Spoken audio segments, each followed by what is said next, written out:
Veterans Network podcast. I am your host, Jamie Kennedy, co-founder of Veterans Network. Firstly, we'd like to give a shout out to Tactical T. T for Tactical Teams, founded by military serving personnel. Tactical T can be found on the Veterans Network business directory and on Facebook and Instagram. In this episode, we speak with fellow veteran Ben Shirley as he explains how his veteran-owned business, Blue Vantage, initially started out as one entity, but over time has adapted and developed into something much more. We also discuss how Ben transferred his military discipline time management skills into the civilian world, which in turn is benefiting not only his career, but his side business, Blue Vantage. Let's give Ben a quick call.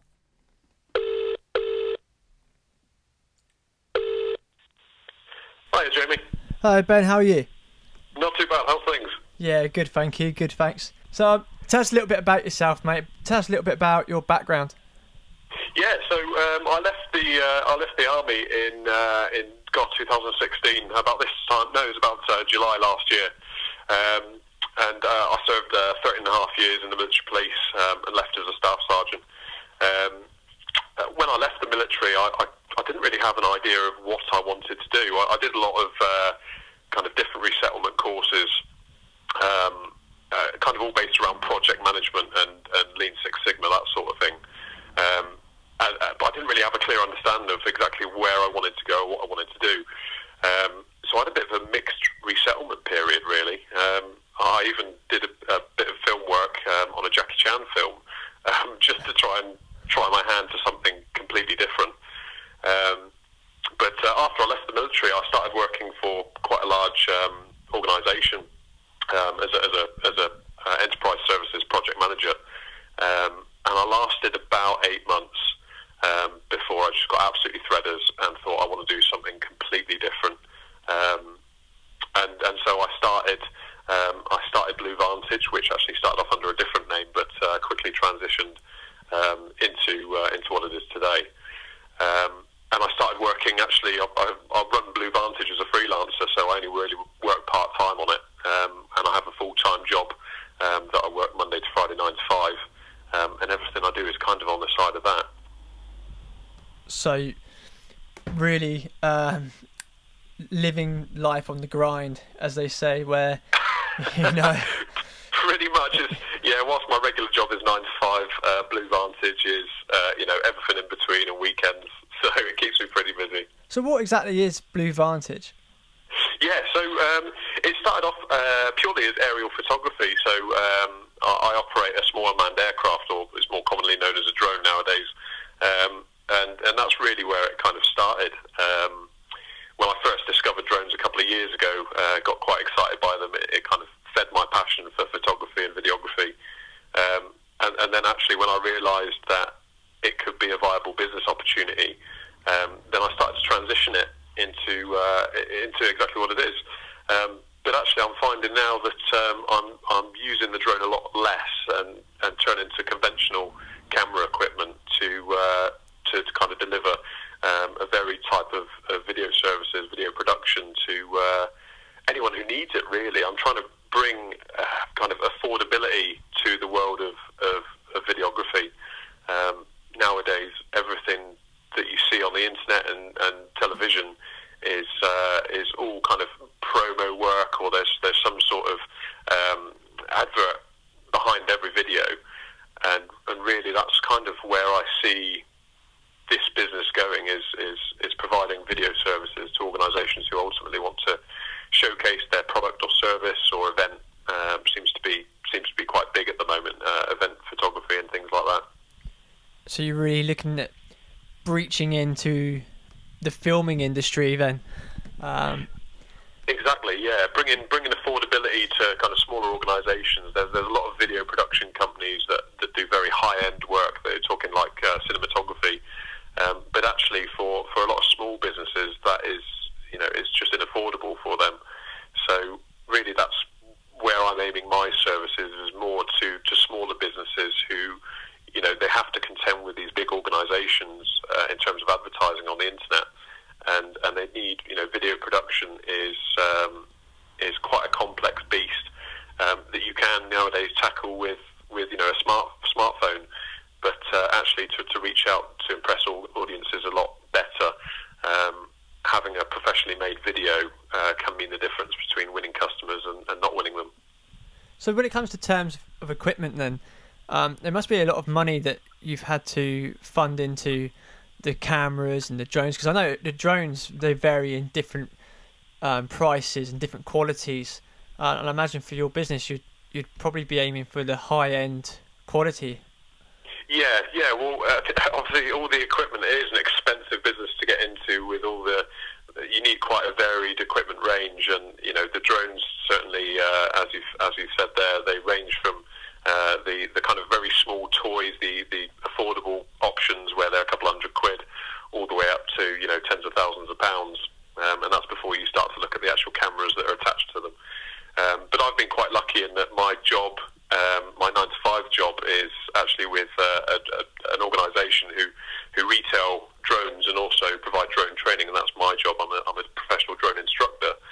So actually, I've got a kind of I benefit from a few staff discounts here and there, and certainly knowing the equipment and getting to work with a huge range to identify exactly what works for me and what I need has made me rein in my costs quite considerably. I can imagine. So, how do you feel that having spent that much time in the armed forces, that has benefited you as a businessman or an entrepreneur? I certainly do think so. Yeah. The ability to manage multiple things at any one time and not let it kind of get on top of you has probably been the best thing that I learned in the military, which I've managed to apply to the business. Is just that kind of get up and do it attitude, where it could be 5:30 in the morning, and if I can fit some time in to get a job done before I go and do my other job, then it's about using that time wisely and making sure that productivity is at the forefront of everything I do. The business is, I'm in a place where I'm doing everything myself, from building the website, managing finances and client relationships. That's even before we get into filming and then post-production of all the video footage, which that in itself can take hours, weeks, to get the video right. So yeah, it's about managing your time and just keeping a cool head when there's a lot of things on your plate at any one time. So an XForce's personnel is the ideal candidate for that role. Definitely, yeah. You wouldn't believe the amount of skills that are used every day, that actually when you look at your civilian counterparts, the skills aren't as developed as that you'll find from guys that have had time in the military. And every single job that I've done since I left the military, I've met other ex-forces guys, and they really do excel. And I think it's being realised by the civilian market exactly what skills an ex-serviceman can bring to the party. Amazing.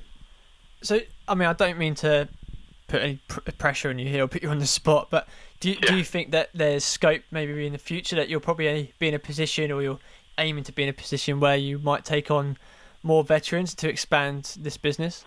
Because the filming industry is quite a large industry to target, isn't it? So it certainly is, yeah. And I'd love to say that I would take a veteran on, and I certainly would. But actually, with my business, what I'm looking at in the future is I'm kind of reining things in. I'm not looking to kind of take over the world and expand so vastly that I'll look to move from just me being a freelancer into taking the business limited and finding an office space and going from there. Whilst that is that is a great opportunity, actually where I am at the moment, where I love my day job, I absolutely love it. I've never really had a job where I've looked forward to going to work on a Monday morning and been mildly disappointed when Friday afternoon comes around. And so it's really, from what I was at before, the job I was at before, it's such a great position to be in that in the immediate future, I really don't want to make any rash changes or kind of leave my day job to keep this going. Completely understand. If it's not broken, then don't fix it. So exactly, yeah. It sounds like you've got the perfect setup, and you've really adjusted to civilian street really well, and you've landed on your feet, obviously through the decisions that you've made and the hard work. What have you found most challenging about the whole setting up your own business? Probably the time. The time is a huge factor. I don't think you completely understand. I mean, I used to listen to a lot of freelance blogs and podcasts and things like that, and people say, you've got to devote the time to it and have that time. But I think in the early days, I really underestimated exactly how much time I'd have to devote to it, and certainly my free time, which I'd normally be spending with my wife and my son.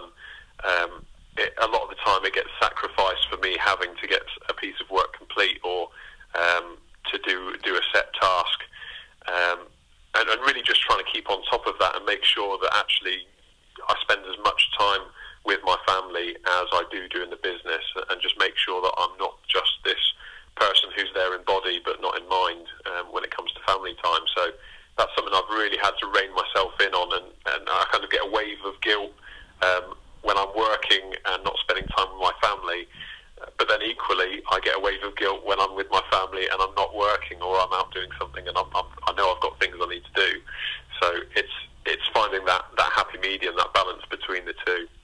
Yeah, especially when you're so passionate about both. You're obviously passionate about your family, and then when you're passionate about Blue Vantage and your normal your everyday job, finding that balance, I can imagine being very difficult. Oh, it is.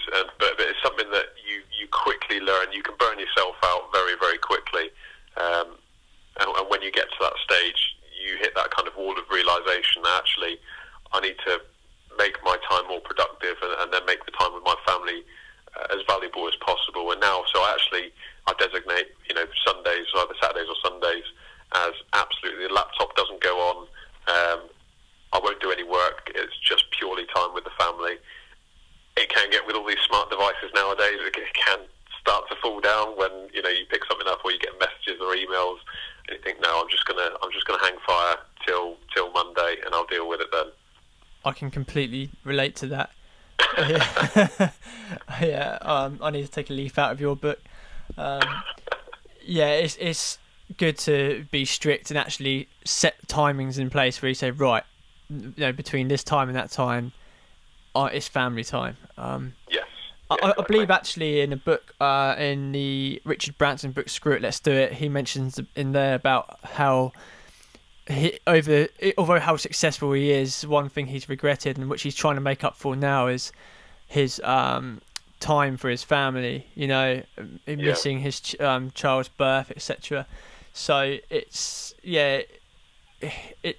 what you prioritise in life, isn't it? Exactly. Do you want to get to your last years in life and think how well your business has successed, or how much time you've spent with your family, and so. Exactly. Yeah. It's all about, at the end of the day, it all comes down to, do you live to work or work to live? And whilst you can justify it by enjoying what you do, there has to be that line in the sand where you say, okay, it's time I just start to enjoy life and not just exist to take your business forward. Yeah, I'm glad you raised that point. That's a very good point. So, what advice would you give to someone who's just about to leave the armed forces or has recently left the armed forces, and they have this aspiration to start their own business? First of all, don't doubt yourself. Like I said earlier, the skills that you learn, we're as ex-servicemen, we don't realise just how much we know or how well we can adapt to different situations. You have to have this positive attitude when you leave, that you're gonna take civilian life by the scruff of the neck and make exactly what you want of yourself. Suck up information from wherever you can get it. Don't waste a minute of your day. I remember someone mentioned it on your podcast the other day. Use every single minute you can to get information. On my drive to work, I travel for 3 hours a day to work.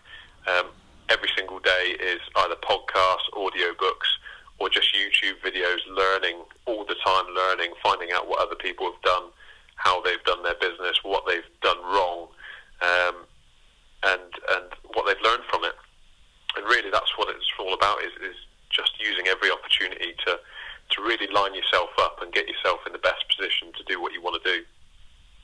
can never stop learning, right? So you're always going to be learning. Yeah. So other than being able to find Blue Vantage on Veterans Network Business Directory, where else can we find you if someone wants to get in touch with you? So I'm on most social media platforms, Facebook, Twitter, and Instagram, and also at my website, bluevantage.co.uk. I'm a little bit terrible when it comes to managing my social media. I can find as a business that deals in photography and videography. Actually, I probably spend less time in front of the camera than I should do.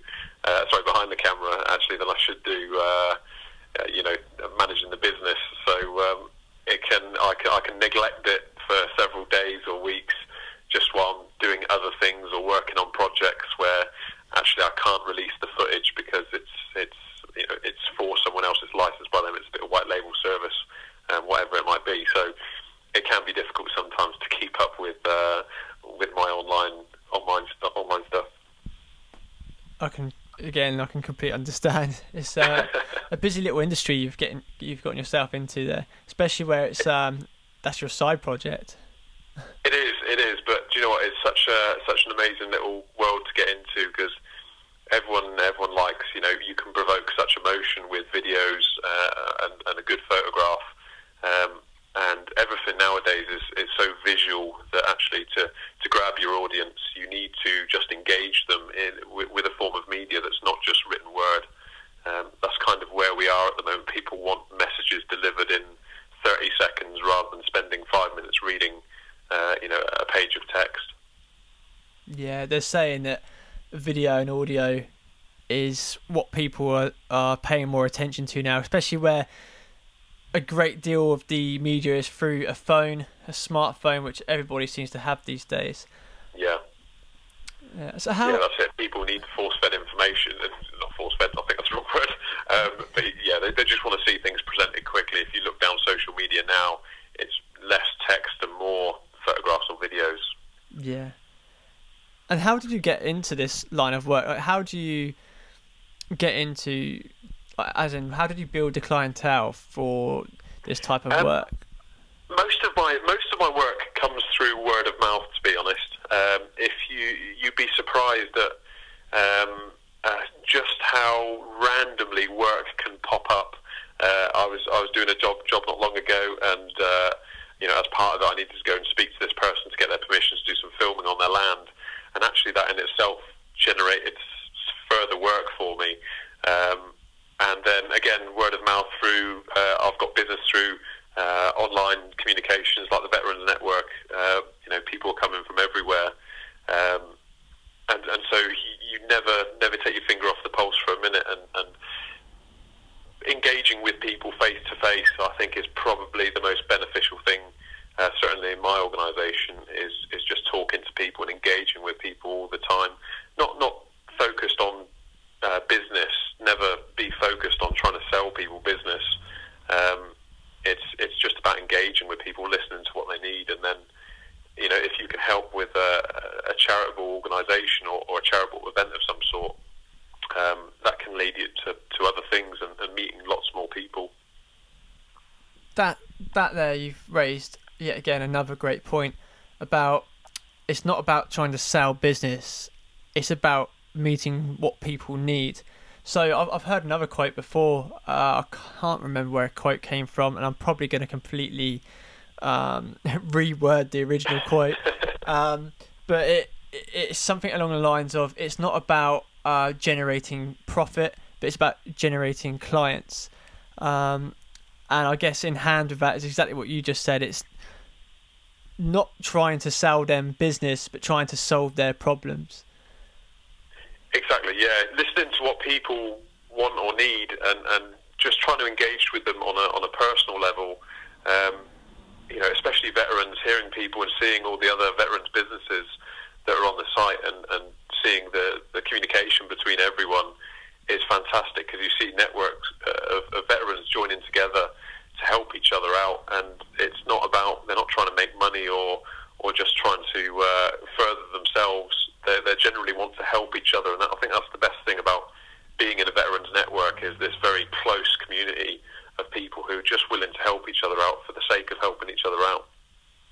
Exactly. Veterans supporting veterans. That's what I'm trying to live by at the moment. Exactly. It's the way forward. Well, Ben, thank you so much for taking the time to speak to me. I really appreciate it. Hey, thanks for having me. Appreciate it. What a nice bloke.